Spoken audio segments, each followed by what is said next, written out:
ও ভাবি, হ্যাঁ কে রে আরে ভেজাল? তোর বকরি যে মোর ধান খেতে শেষ করবার আছে, তুই আর চোখও দেখিস না ভাবি। হাই হাই হাই রে, এই মনে গরু বাকি তো চকত পারেছে আর মাসের পরে না তো। আরে আল্লাহ, হ্যাঁ? কোন কি বলে দেখে কি তো? করু রে? এই একটা আরো মাসে তো গরু বকরি আছে, খালি মরে গুলো চকত পারে তোর। গোলাম মর না। হ্যাঁ, এই বুড়া গোলাম বাড়িতে আসুক, আচ্ছা ওরও খবর আছে। হ্যাঁ, এই গোলাম আর নাঙ্গের বাড়ি ওরে গেছে, বাবা, নাঙ্গের বাড়ি। এই বিশ্ব ঝগড়ি আজ কাকবাজে ধরছে রে আল্লাহ রে।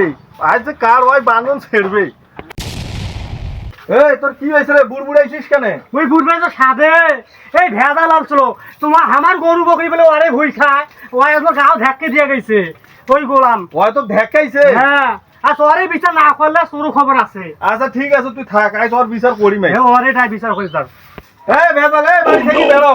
এ ভেজালে, তুই মোর বেশের গায়ে হাত দেস, তোরে ভুয়ত হামারে বকরি খায়, তুই বেরো বাড়ি থেকে। আজ তোর কলজা ফাড়াই মাইস, তুই সাহস থাকলে বেড়ে আয়। ওরে বাপ রে বাপ, এই বিশ্ব ঝগড়ির কথা শুনে আলছে রে। বাইর থেকে আর বেড়া যাবে না, মুই আর বাইর থেকে বেড়াইম না।